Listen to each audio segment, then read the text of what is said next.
Here we go. Hey, welcome everybody to Astronomy Daily Live. It's 2 hours UTC. It's time once again to gather together this band of friends from around the world. It's absolutely fantastic. I think well, not quite all continents aren't represented yet, but we've got North America, South America, Europe. Um, we have a couple Australians that pop in from time to time. And although it's been a while, there was somebody in Afghanistan too. So yeah, hope everybody's doing well out there in the universe and the world. Things are good here. The sun is setting. It is cloudy. It's sort of monsoony of sorts.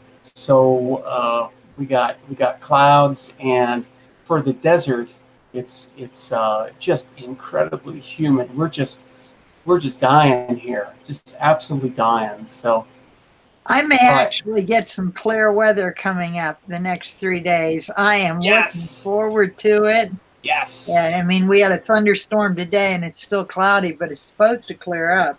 Good. I haven't got all my stuff yet for the Revolution Imager.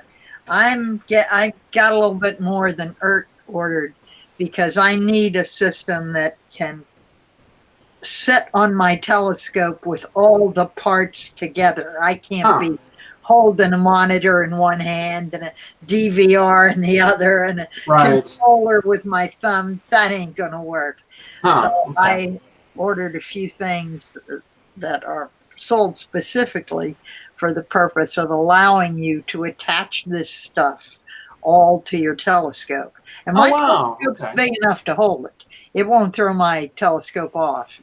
Yeah. And you know, I mean, since you're just looking, you don't really worry that much about jiggling or anything like that. So for me, this is going to be a way to see. I hope. Yes. No, I hope. As I said, you know, the resolution of the cameras and all that, great, but it's going to be okay. I think it's going to be all right. And yeah, you know, I mean, it's a learning curve. But I mean, you're used to those kinds of things, I know. So. Am I ever? Are you kidding me? I mean, I started out in astronomy with a scope like you've got. You know, I didn't know dip, and I got this monster scope that does everything but talk to you. And talk about learning curve. Technically, that was rough. Now, wait a minute. It doesn't talk? Yeah. Speaking of talking, what do you have there in your hand? It's a tribble. Oh man. You know, you got to be careful with those things, though. They're going to take over the place, aren't they? I don't feed it. I can't feed it. Oh, you're not feeding it. Okay. I fed it once, and I got another one.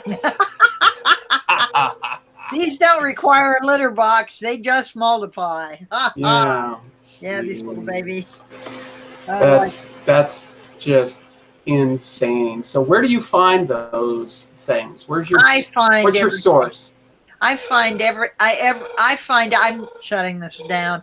I find everything on Amazon. Amazon, okay. Amazon. Yeah. If it exists in the world, it's on Amazon. Okay. All right. Well, that's saying a lot. So, all right. Well, cool. I wanted to look at the chat and say howdy. Hi, everybody. Tom, Uncle Bill, Carolina Sky, Jim. Nice to have you in the chat. Chuck, nice to have you too. Excellent. It's all the regulars. Andy Cowley, hey. Great to have everybody here as usual. We're going to go pretty light, I think, today. Topics. Throw them at me though. I guess I started to want to talk about the failed rocket launch yesterday a little bit, and over on cloudy nights, and I think I noticed this before, but I don't think I've ever actually gone over and looked. They actually have a film photography section, and people are still doing that, which is great because the grain size of film is actually smaller than pixel sizes by at least a factor of 10 still. So you don't have the sensitivity, but you have the resolution. I just thought that we could take a look at a few of those pictures. Go light tonight, a little bit, and all that. So yeah, very, very cool. There's an Ert alert. There's an Ert alert. Hey there, Ron. How are you? What's going on over there? Doing good. Not too much. Good. That's just how we like it. Yep. I tried to look at the moon through the window. Not very good view through the window, but hey, what are you gonna do? Is it clear? Not really. Oh, okay. All right. Kind of, sort of, but there was a lot of moisture and things in the atmosphere still. But the clouds were almost gone, but it was not very clear. Right. So, okay. All right. But I'll get there. Don't worry. I'll get there. Yeah. These kinds of things, like I say, really, really, really make you appreciate, those clear nights. I was invited at one point to go and visit someone that lives in Arizona. She's actually a police officer there. Oh, cool. Where in Arizona?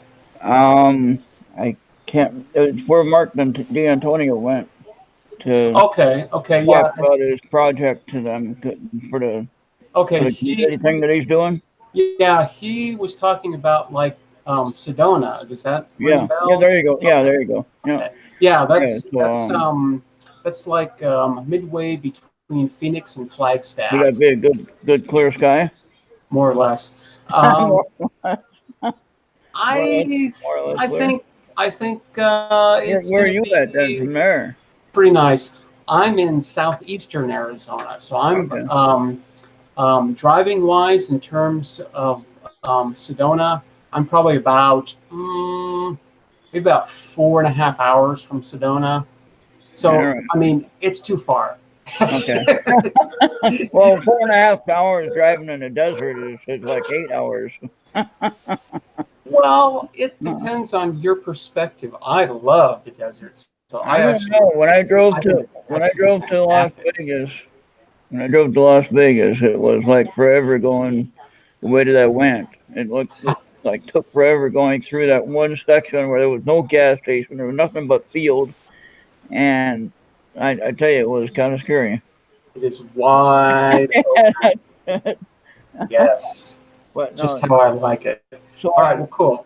Thinking about the distances, we were talking about distances, and they had a post, Charles Smart posted something on Facebook talking about the distances about the solar system in to scale. If you did the solar system to scale, what would it look like? And they went to the desert, and they had to drive, and it took like something like 7 miles of area to actually do this whole thing.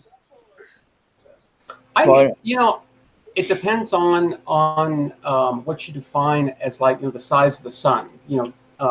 Right. What your scale is. But if you saw that post on my Facebook page, I don't know if you saw that post or not. Oh, but yeah. It just talks about the solar system to scale.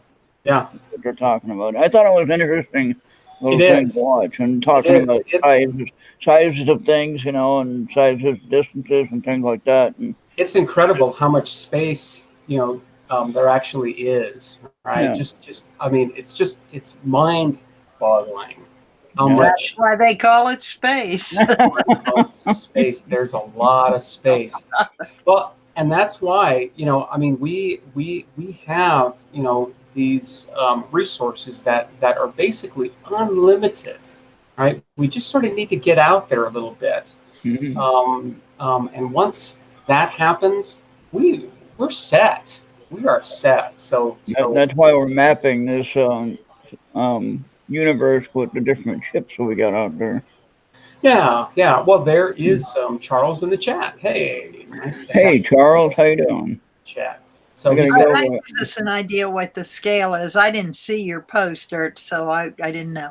yeah, If the Okay. Earth is as big as a marble and the sun's 1.5 meters, then all the other distances are proportionate. right. Okay. Yeah, amazing. But yeah, Amazing. they're talking about driving like they drove out to put up Neptune, and it was just from the sun to the across a little bit of a desert, and it was quite a little bit drive Oh just yeah, for that. yeah. It's And when you absolutely look amazing. back, at the little light that they had for the sun, it's like, holy cow, that's a long ways. Yeah, You're at yeah. Neptune. It's actually, I'm trying to remember, but I think from the distance that Pluto is to the sun, I think the sun is about as bright as the full moon. So Okay. I mean, it's still pretty bright. Uh, nothing like here. But we wouldn't have our summer days we have here on It Pluto. would be a little chillier, I think, just a little tiny bit. Yeah, Yeah. yeah, yeah, yeah. So Interesting. so yeah, this failed rocket launch. I think it was called the Vega rocket. It's one of the Oh, Ariane I can let me mute that. rocket fleet. Mute that. Mute that. I forgot I had TV on. Sorry. That's all right. No worries.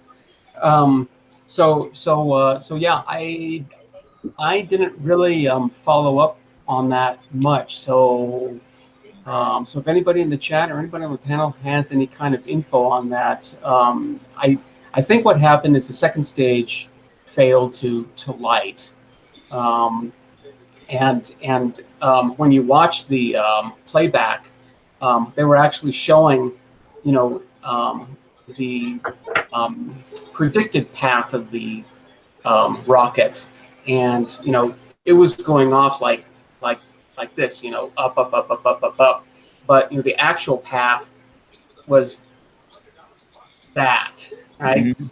And so that is pretty bad. What dawned on me is that same rocket company, now not the same rocket, but the company um, is going to be launching the James Webb telescope, hopefully in Yeah. 2021.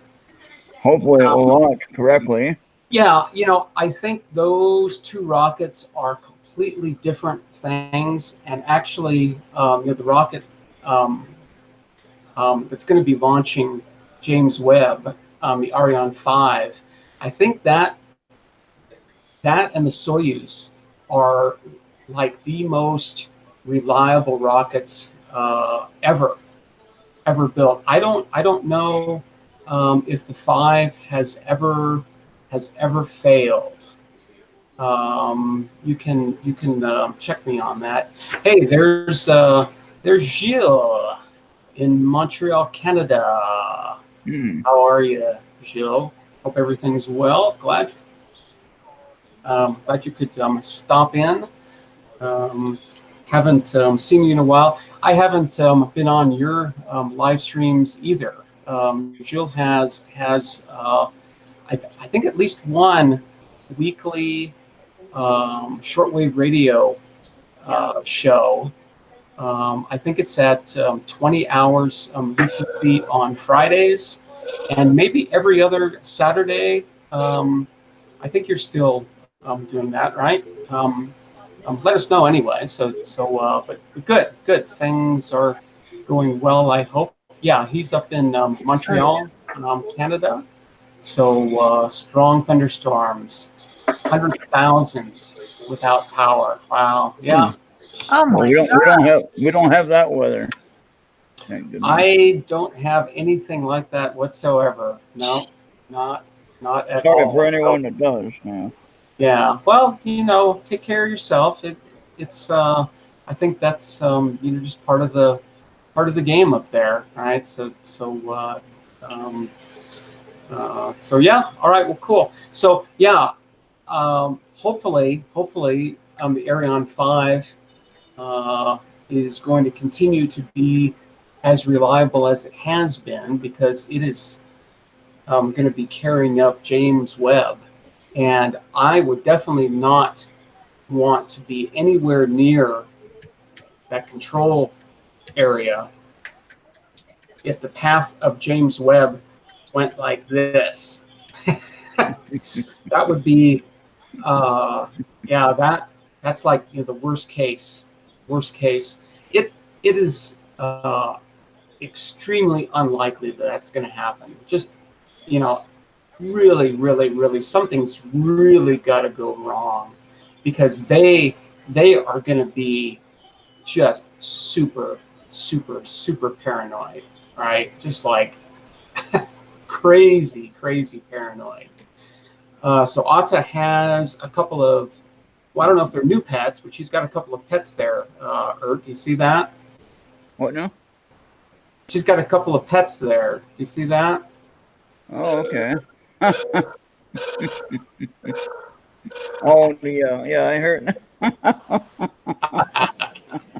One of my favorite. Of course, I wouldn't want to have them because you'd have like a million of them in a minute. Don't feed. Yeah.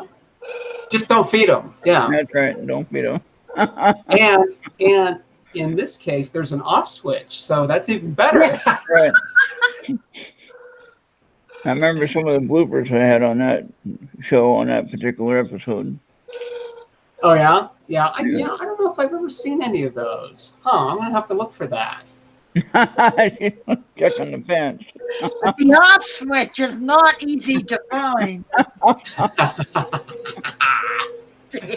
That's great. That is so great. Yeah. Tribbles. That, you know, that is definitely not my favorite episode. It's probably not even in my top 10. It's a good episode. Why did they get all that tribbles? It was a trade option with Harry Mudd, wasn't it, or something like that? Yeah, no, I think they stopped it. They stopped for some R&R, and Lieutenant Uhura bought one at a kiosk. That's it.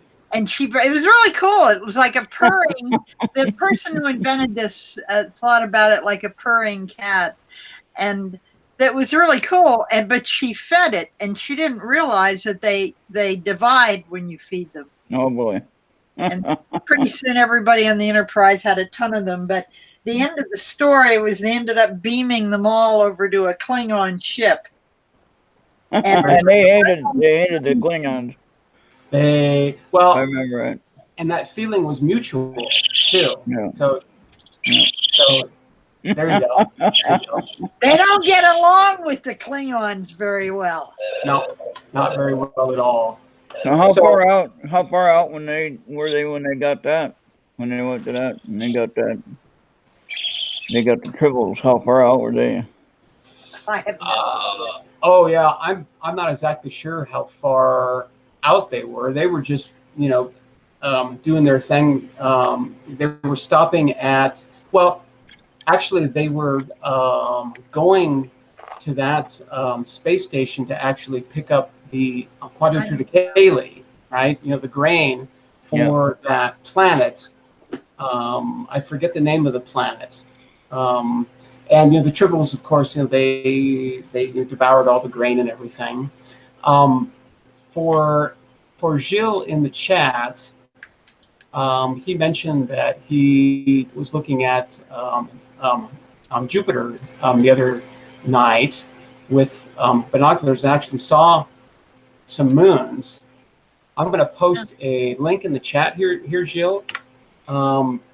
If you go there,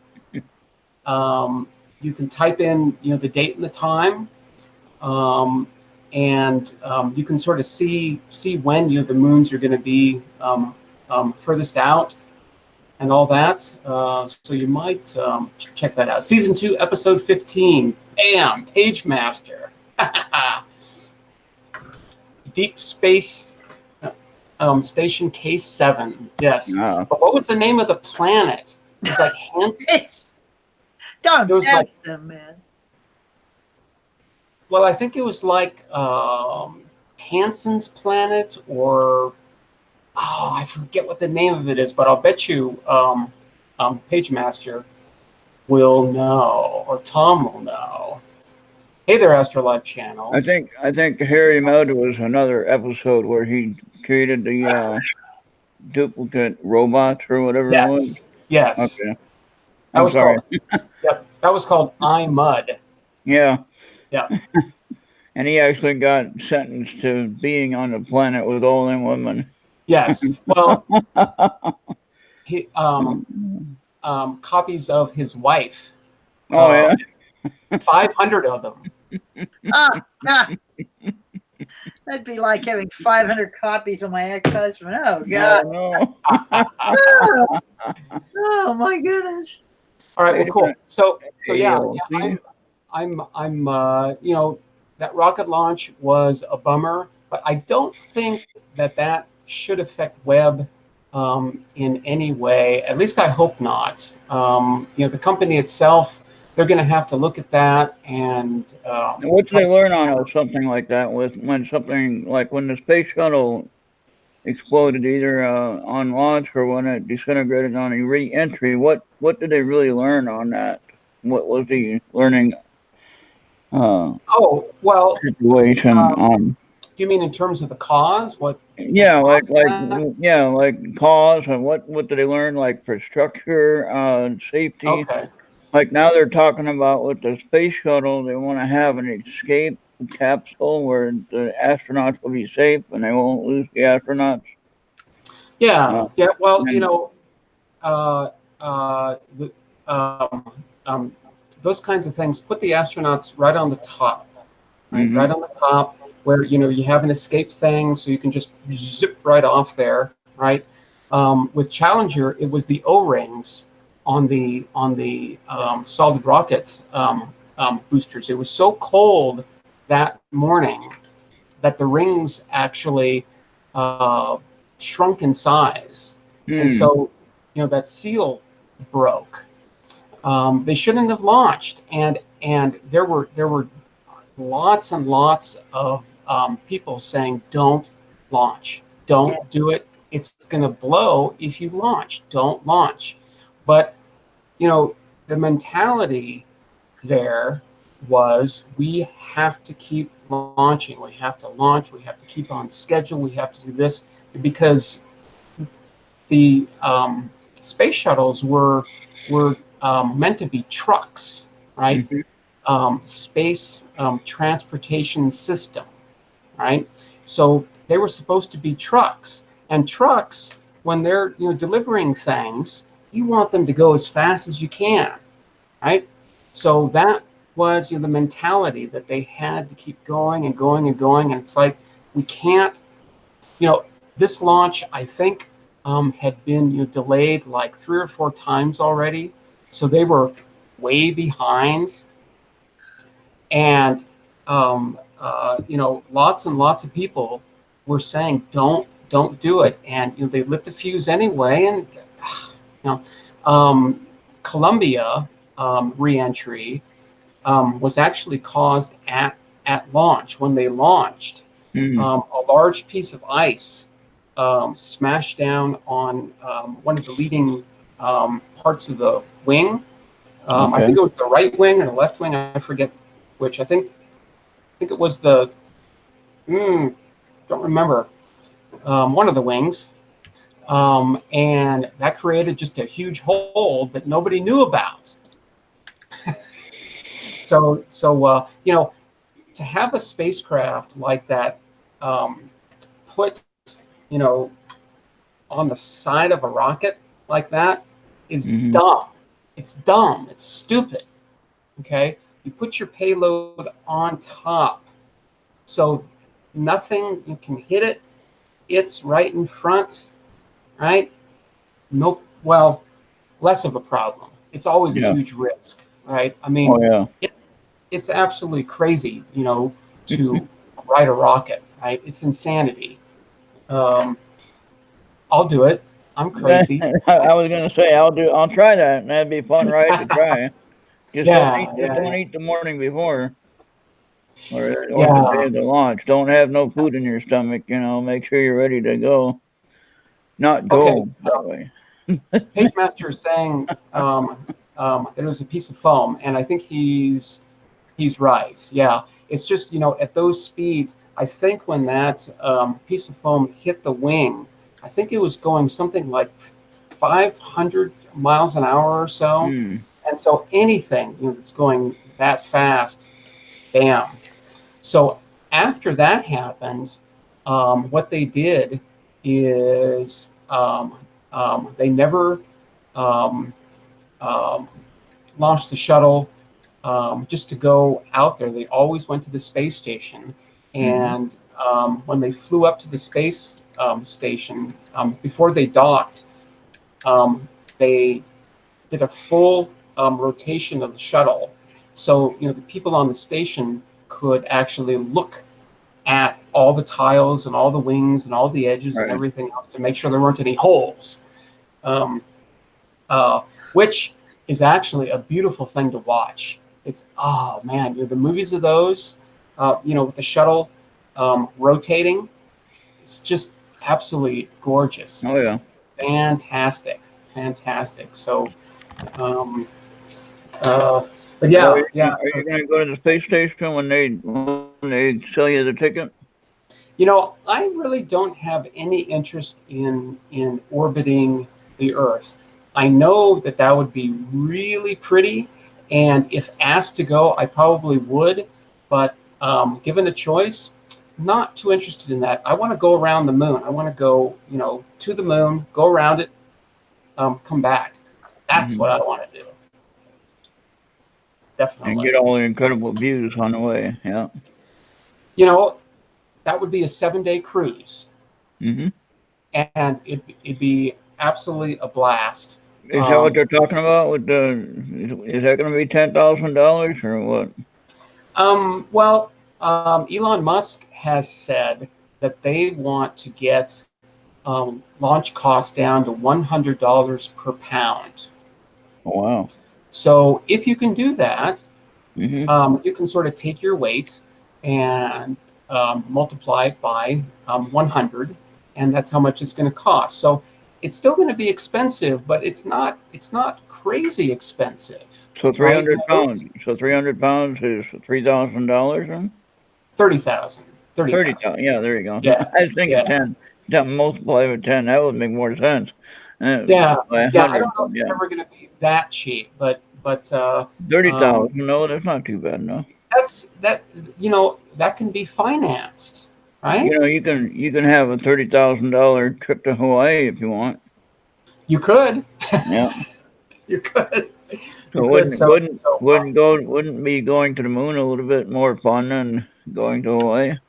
well, that's a matter of perspective. I don't think a lot of people would find that incredibly interesting. But if you're sort of a space nerd, yes. So, all right, cool. Yeah, well, that is exactly what I want to do. I want to go on a 7-day cruise. The only thing about that is weightlessness is not pretty at all. Um, and they sort of say that you get used to it and everything, but It takes a while to get used to. It's not I don't not overnight. know. I don't know. It's like the elevation sickness. It's about the same idea, I would think. Maybe a little bit worse because you're in a zero gravity situation, Yeah. so your Um, body might react differently. I think it would really depend on the person, individual.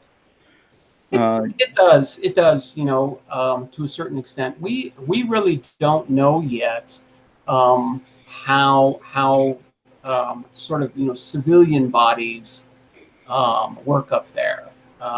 We're sending up highly trained, pretty tough individuals hmm who aren't exactly used to that, but they sort of are pretty tough, and they've got the training.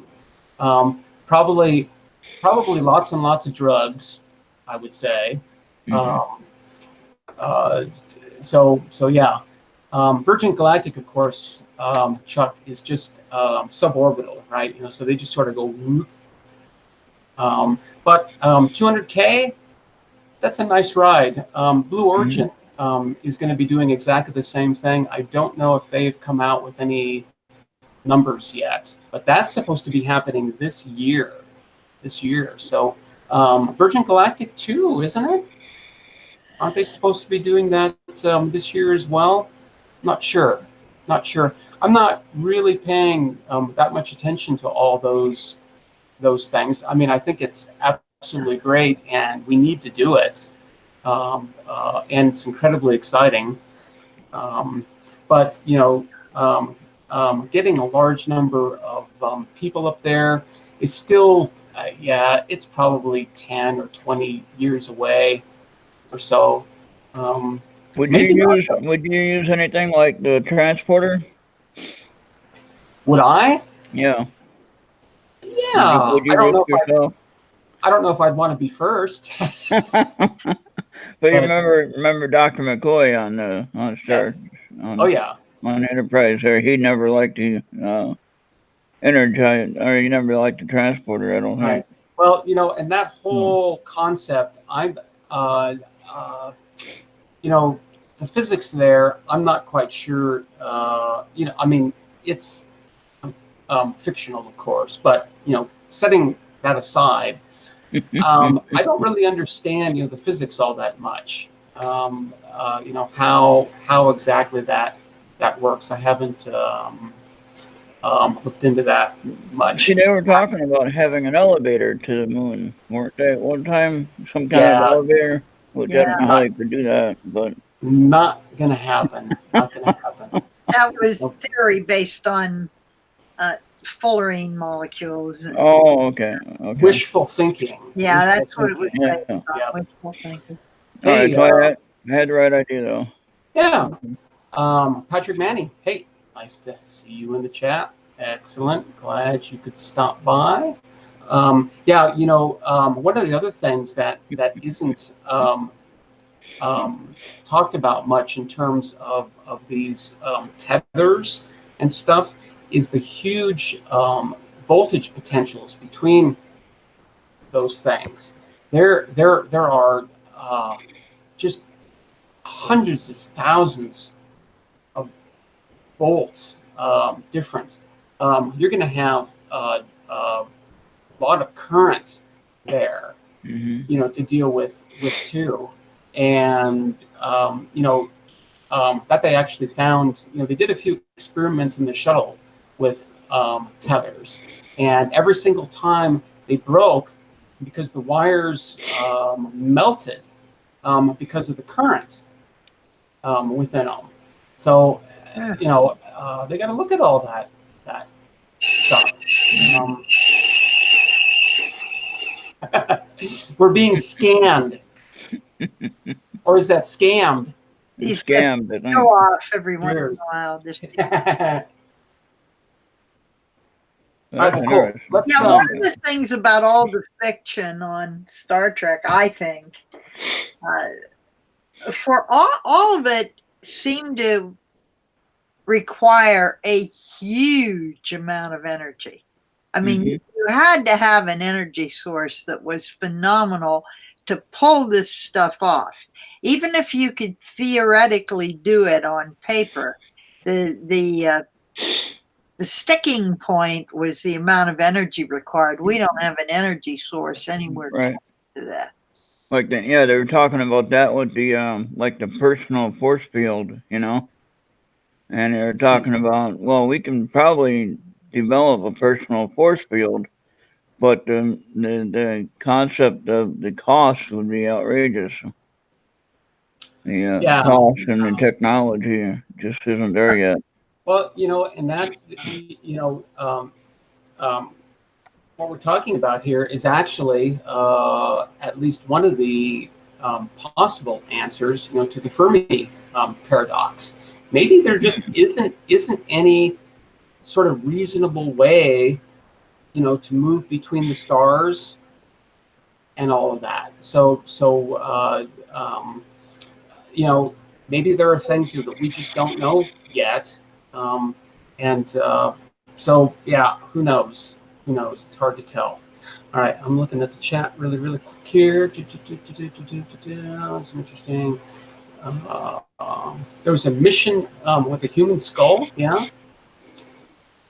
Yeah. You know, the movie The Fly with Jeff Goldblum really was amazing. And of course, the original one. When was the original The Fly? Was that back in the 50s or the In the 60s? 50s with, I think, Vincent Price, maybe? Oh wow! You know, That I don't is. I don't know if I've ever seen that one. Daily Space Observations. You made it. Yes. Glad to have you here. Glad you're back. Page Master comes through again. 1954. Of course, the page is gonna do it. All right. Well, cool. Well, what I thought that we could do, like I said, I sort of want to go a little bit light on the live stream here. So over on cloudynights.com, which is a great site, there's a section called film photography. So there are folks who are still using film, and I thought that we could just look at a few of those pictures. And you know, if it's a short night, it's a short night here. But let's sort of dive into it a little bit. I think I've got. Do I have that set up? Yeah, I do. So let's go over there. You know, film is still superior to cameras solely because of the grain size.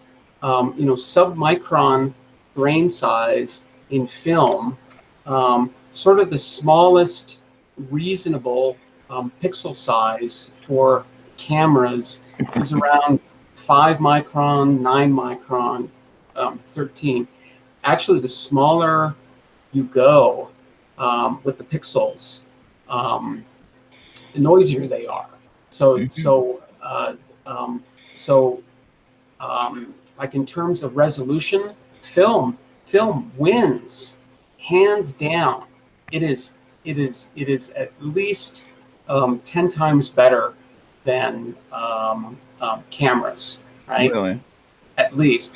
The problem with film, and this is where CCDs and the like are better, is in terms of sensitivity, right? Film, you have to try to hyper it. You have to get it like super sensitive, and then that is really hard to do. I'm not exactly sure what the processes there are, but it's sort of a compromise. You have to compromise a little bit. I still like film, and they actually have a whole section on Cloudy Nights just devoted to film astrophotos. So let's go over and take a quick look here and see what they're up to. I think it's absolutely great. It's so much work, though. Oh man, it's so much work. You gotta, take the photograph, right? Click, and then you have to develop it, which is this long process with chemicals and negatives and all that. And some of that's being really hard to find anyone to do that anymore. I guess so. Yeah, these folks seem to be pretty active in it, though, still. I mean, if you do it yourself, that's fine. But I mean, if you have to have someone do it, you have to send it off someplace to get it done. Yeah, I don't know. There isn't no 1 hour Photoshop anymore. Yeah, do those kinds of things even exist anymore? But I do remember them. Yeah. I am definitely old enough to remember all that too. So. 1 hour photo? I'd never go near one of those after watching Robin Williams movie. All right, so let's take a look here. Like I said, cloudynights.com is a great site. It's not a professional site, but it's a very, very, very active site. Really knowledgeable people here. They know their Yeah. stuff really, really, really well. And it's an extremely active site too. Helpful, nice, great, great people. I just can't say more about them. They're, you know, um, um, this group is absolutely great. Well, this one says new images, so I am completely intrigued by that. So let's take a look at these new images Mhm. and sort of see maybe yeah, we'll just see how nice these things are. So okay, I guess there's a couple of links here. So let's take a look, see what they're up to. So this is film, right? This is film astrophotography. So I'm clicking on this. Of course, the poor old machine here is saying, "What? You want me to do what?" But let's really zoom in on these stars and see how good they look. Really severely zoomed in on here. Let's see if I don't know if it's going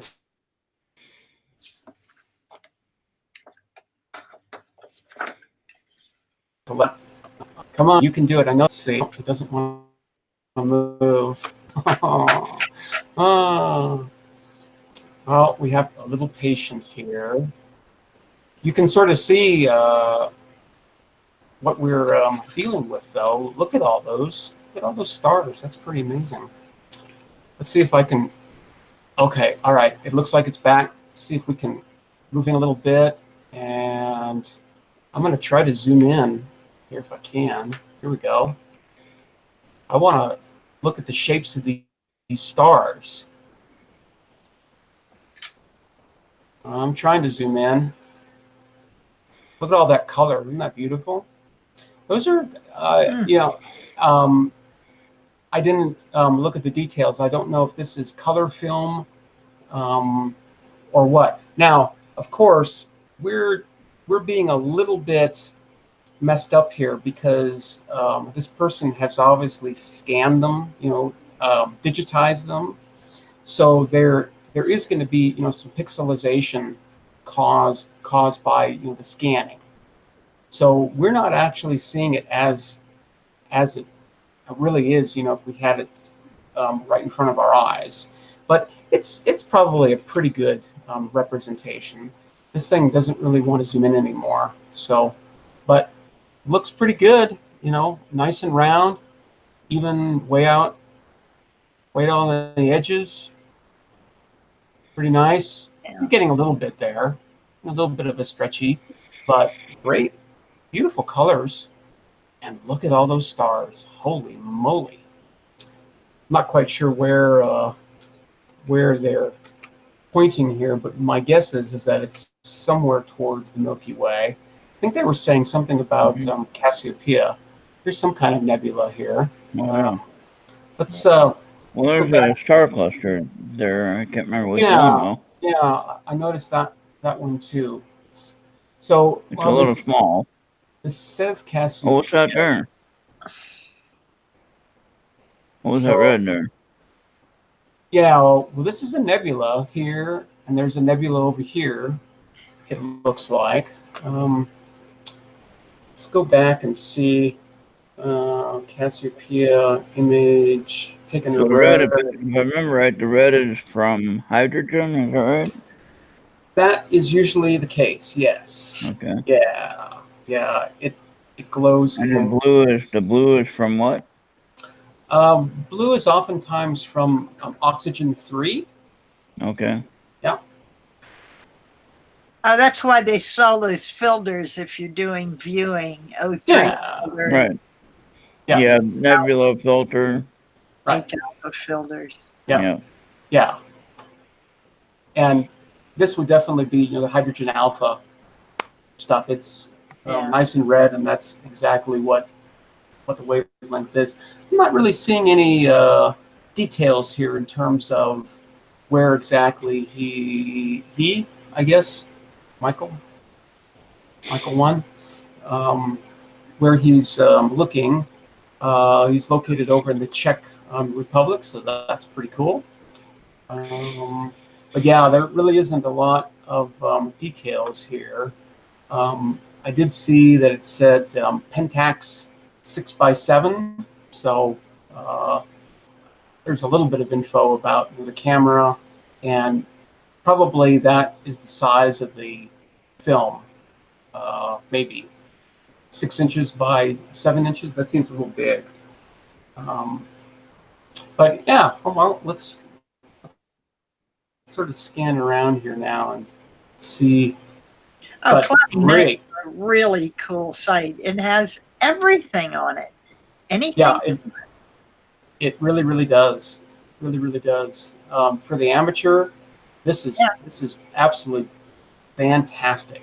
I hit that site a lot in the beginning. Still do Yeah. to some degree. Yeah, and like I said, it's incredibly active. I mean, like insanely active. Multiple posts per.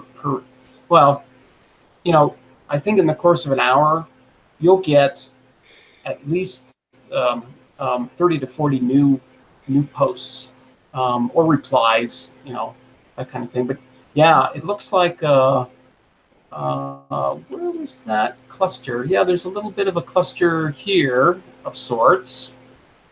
That's pretty cool. Let's see what else is around here. There's sort of a darker area here. You see that? Kind of hard to tell if that's like a dark cloud of stuff out there, or if it's just a lack of stars. Hard to tell. It's probably a little bit of both. How far is that area? Oh, who knows? Yeah, I mean, we're looking into space, so some of these objects are nearby. Some of them are further away. You can sort of make a educated guess and say, the brighter ones are probably closer, and the fainter ones are probably further away. It's a rough guess. So yeah, this is a 3-dimensional thing being projected onto a 2-dimensional screen. So trying to figure out distances is a tough nut that we don't really have a good handle on. So pretty amazing though. Lots of nebulosity here. Since he's saying that this is Cassiopeia, there it is. Cassiopeia right there. You see it? Yeah. Right? Yeah. And this cluster. Illogical. No. I think this cluster is Messier 103, I believe. Is that an open cluster, right? It's an open cluster, correct. That's what I thought. Yeah, and actually, so there actually is the whole constellation. Well, at least the W part, right? I mean, it looks like a backwards 3 at the moment, but but there it is, 1, 2, 3, 4, 5, like that. So cool, yeah. So that's a very, very wide field of view. And yes, it's right in the middle of the disk of the Milky Way. So there's a heck of a lot of stars there. Oh, yeah. Absolutely. Very cool. Very, very nice. Yeah, I wish that we knew a little bit more about this. But I don't see any other info here at all. So, okay. Now, what would that look like if we took the ship out that way? Would it still look same, or does it look that way from our perspective on the planet? Well, it depends. Like our atmosphere has a lot to do with what things look like, obviously. Yeah, that's not going to change much. So, going to the moon, it would look exactly the same. Okay. You would have to probably move further than the closest star, to really see any major difference in this kind of configuration. Mhm. Yeah, the local area here, I would say, within like a 10 light year radius, it's pretty much going to look about the same as this. Okay. Just a guess. But yeah, lots of nebulosity, of course. Good stuff. Good stuff. I like it. All right, let's. He had another one here. Okay, so I guess this one he took in 2017. This one he took in 2010. So let's see if there's any difference here in terms of quality or anything like that. Okay, well, so yeah, it looks like back out a little bit here. You sort of see the whole thing. This is on a slightly different scale, but it's still there. See, here's 103 again. So here, and up here. Let me zoom all the way out if I can. I know that's hard to see, but yeah, here is Cassiopeia, right there. So yeah.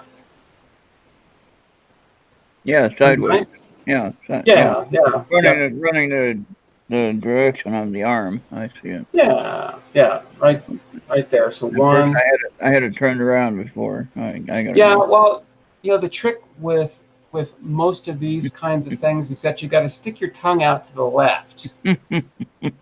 then everything gets totally clear. Test the wind too. You gotta check the wind direction.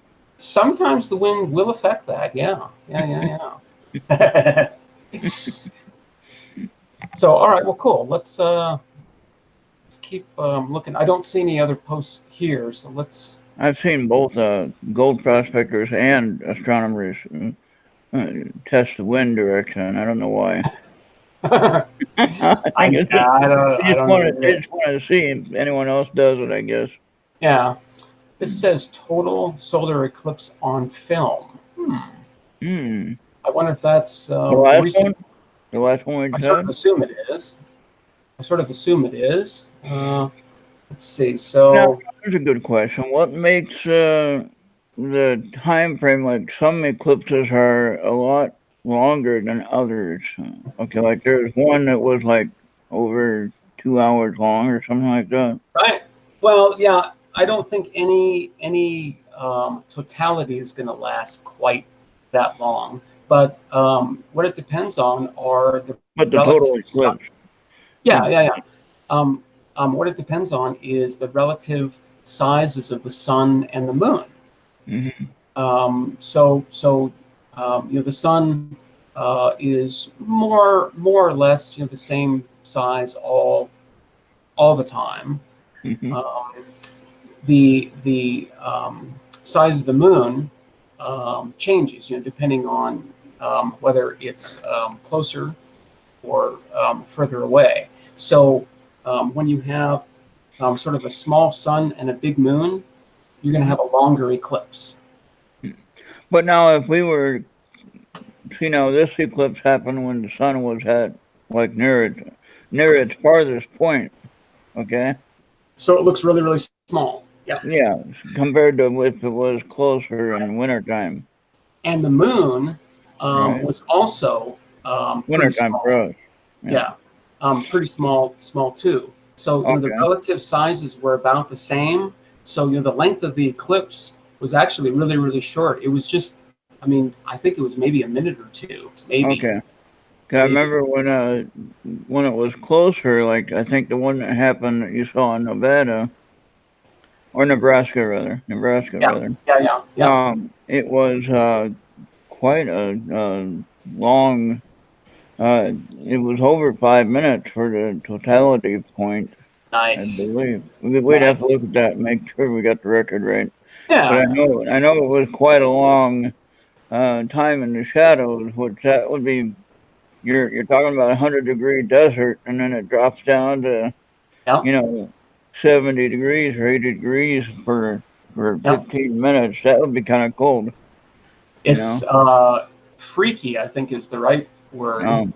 When I was in that one in Sacramento, and it was 75%, I believe, if I remember right. And that was, and I can't remember what year that was. 88 or 8, somewhere on there. Oh, okay. Late 80s. Anyway, it was just like, everything thought it was sunset, and all the animals came out for a few minutes, and there was, 2 o'clock in the afternoon or whatever it was, and all the night birds came out, the night bugs, the frogs, everything came out, thinking it was time to, come out and enjoy the night, and they got a really rude awakening in a few minutes. It did. It's like, what was that all about? Yeah. So you can see their confusion. Yeah. So I guess these are some fails here, which is extremely educational.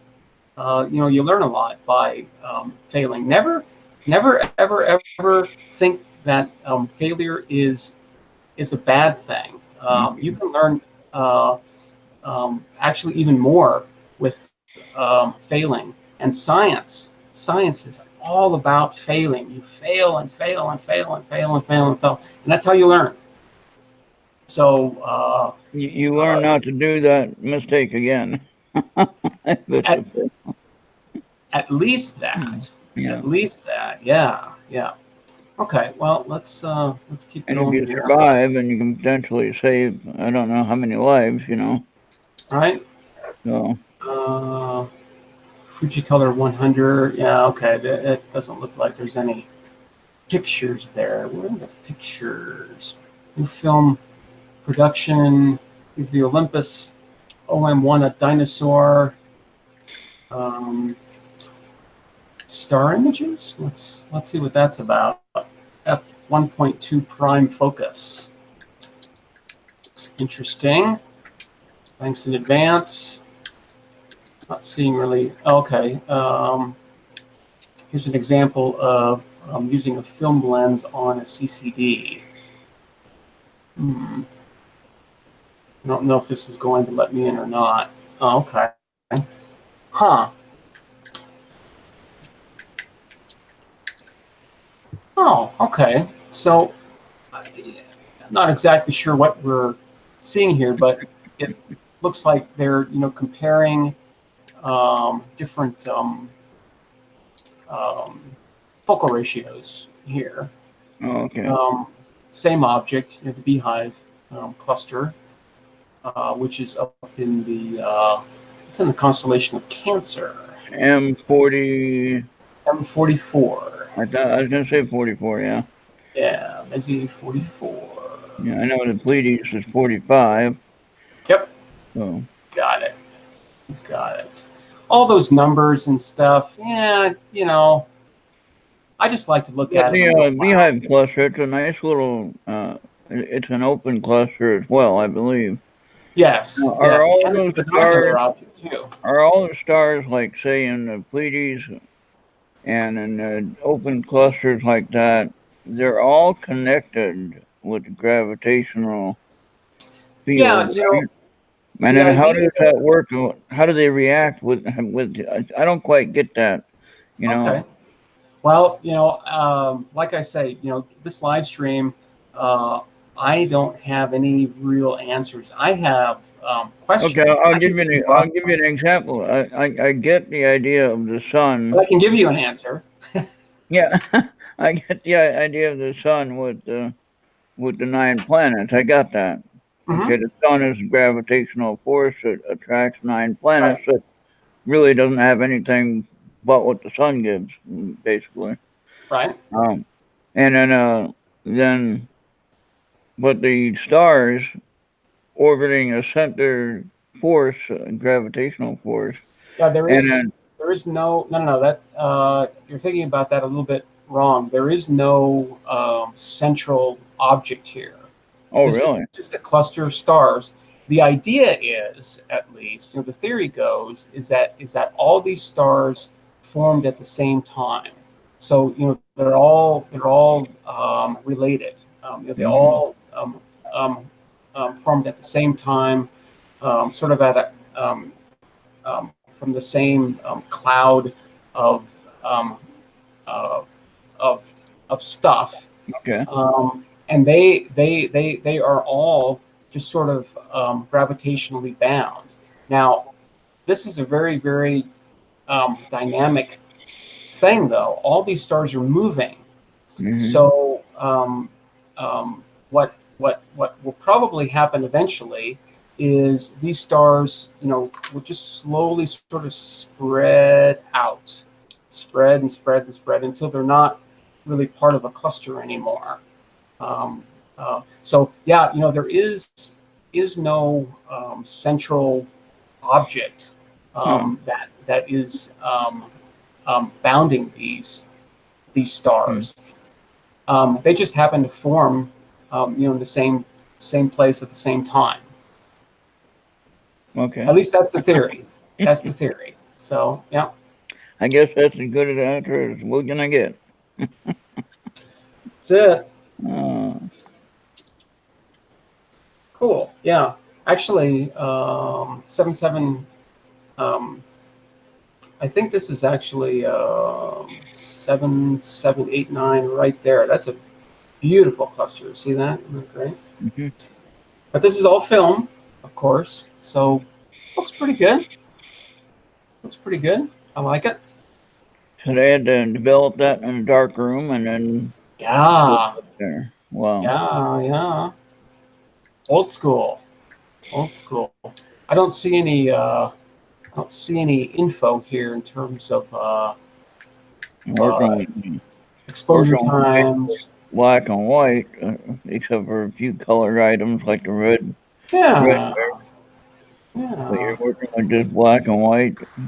So color. that's another. We were looking at satellites the other day. That's a challenge for photographers. Another one is film. Get back into film. See what you can do. Yeah, I remember when I was using the film camera, you had to work with the ISO. You had to really learn that really good, and then you had to learn your f-stop, your aperture. Yep, and absolutely. so that would help out your view as far as the clarity and the sensitivity of what you were looking at. So no matter what you were looking at, it didn't matter what it was you were looking at, if it was a flower or if it was, whatever it was, you were taking a picture of, it don't matter. You have to get those things right. So, with the night, with the astronomy pictures, I could imagine that's a little bit more challenging. It is definitely a challenge. Because you don't really have the you just have the object up there. You don't really have the background to really kind of focus on, Right. Well, focus on the stars. That's what you got to do there. So, all right. Well, cool. I'm noticing that it is 3:04 UTC. So I think it's about time to get on out of here. I'm just looking at the chat. I'm catching up there. Some great conversations there in the chat. Always like that. So, all right. Well, cool. I think it's. I think I'm gonna get out of here. Yeah. I think it's about time. Theoretically, there's always tomorrow. So I think I will be back here again tomorrow, 2 hours UTC. Now, just as a warning again, the live stream for the 14th is not going to happen. I'm just not going to be here.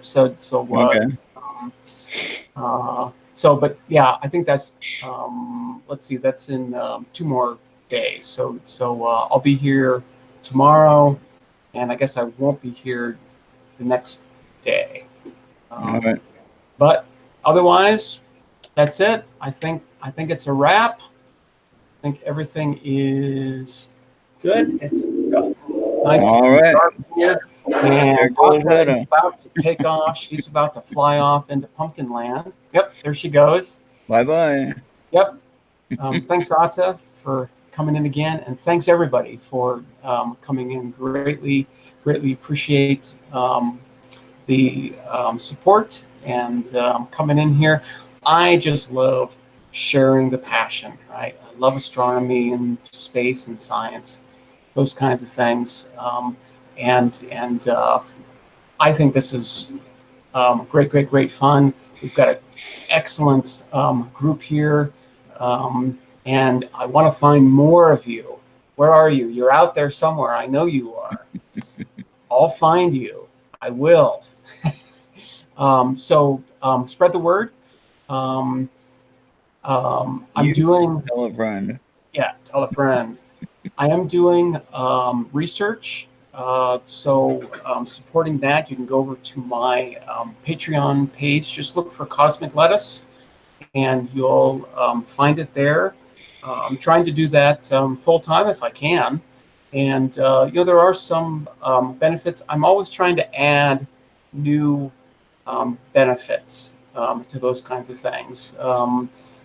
It's hard to come up with things like that, but I definitely know that's kind of a nice thing to have. So